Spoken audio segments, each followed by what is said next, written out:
नमस्कार, मैं हूं दीपक विशाल और आप देख रहे हैं बिग न्यूज़ 9। बिहार में लॉकडाउन के बाद से जो स्कूली शिक्षा थी वो पूरी तरह चरमरा गई। हालांकि ये पूरे देश की हालात ये थी, लेकिन बिहार में जो प्राइमरी शिक्षा है और यूँ कहें कि जो 10वीं तक की जो पढ़ाई थी वो काफ़ी ज़्यादा प्रभावित रही हैं।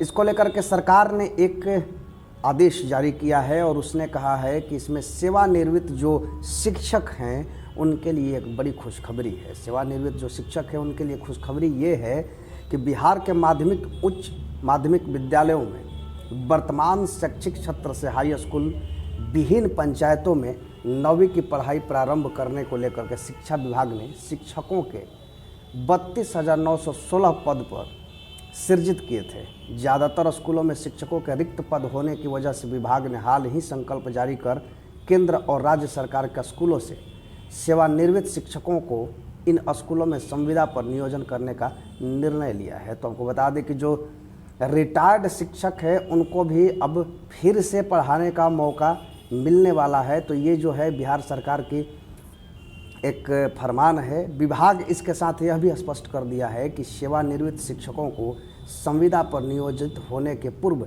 शपथ देना होगा।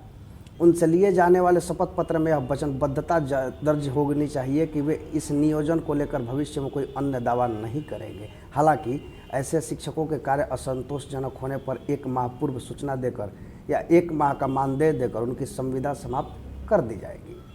तो ये पूरी तरह से सरकार और जो शिक्षक हैं उनके बीच एक एग्रीमेंट बनेगा और इसमें साफ तौर से लिखा होगा कि सरकार के खिलाफ कोई और साजिश नहीं रची जाएगी। और शिक्षा विभाग ने बताया कि संविदा पर हाई स्कूल व +2 में रिक्त पदों के विरुद्ध सेवानिवृत्त शिक्षकों को रखे जाने को लेकर संकल्प तो जारी कर दिया गया है, लेकिन फिलहाल यह तय नहीं है कि इनके नियोजन की कार्रवाई कब आरंभ होगी। अच्छी बात यह है कि सेवानिवृत्त शिक्षकों को संविदा पर रखे जाने के लिए पहली बार राज्य स्तर पर आवेदन लिए जाएंगे।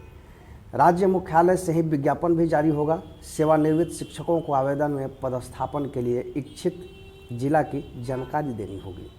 मुख्यालय से उनके आवेदन संबंधित जिले में भेज दिए जाएंगे। जिले में डीईओ की अध्यक्षता में एक पैनल निर्माण समिति गठित की जाएगी। इसमें डीपीओ स्थापना, डीपीओ सर्व शिक्षा सदस्य, जबकि डीपीओ माध्यमिक सदस्य सचिव होंगे। तो ये तमाम जो तैयारी है वो इस तरह की तैयारी है कि पैनल का निर्माण विषयवार होगा। इसे तैयार करने में आरक्षण नियमों का सामान्य प्रशासन विभाग के निर्देश के मुताबिक अनुपालन होगा। आपको बता दें कि संविदा पर रखे जाने वाले सेवानिवृत्त शिक्षकों के लिए माध्यमिक शिक्षा निदेशालय ने 900 रुपये रोजाना जबकि 22,500 रुपये 1 माह के लिए अधिकतम तय किया है।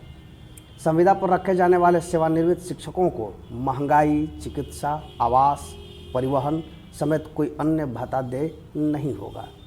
यानी कि जो उनकी सैलरी फिक्स कर दी जाएगी वही सैलरी उनको दिया जाएगा। इसके अलावा किसी भी तरह का एक्स्ट्रा अलाउंस जो बनता है वो चीज़ इन शिक्षकों को नहीं दिया जाएगा। तो कुल मिला के ये कहा जा सकता है कि बिहार सरकार ने एक बार फिर से जो रिटायर्ड शिक्षक है उनको पढ़ाने का मौका दे रही है और बदले में 22,500 उनको महीना भी देने को तैयार है। हालांकि अभी तक इसकी पूरी तरह से खाका तैयार नहीं हुआ है, लेकिन जिस तरह की बातें सूचना मिल रही है उस तरह से ये बताया जा सकता है कि सरकार इस पर विचार कर रही है और एक एग्रीमेंट के तहत रिटायर्ड शिक्षकों को संविदा पर एक बार फिर से पढ़ाने का मौका दिया जा रहा है। तो इन तमाम खबरों को आप लगातार बिग न्यूज़ 9 से देखते रहिए और अब तक हमारे यूट्यूब चैनल को सब्सक्राइब नहीं किया है तो जल्दी से कर ले। और साथ ही साथ ये खबर आप अगर फेसबुक पर देख रहे हैं तो हमारे फेसबुक पेज को लाइक करें और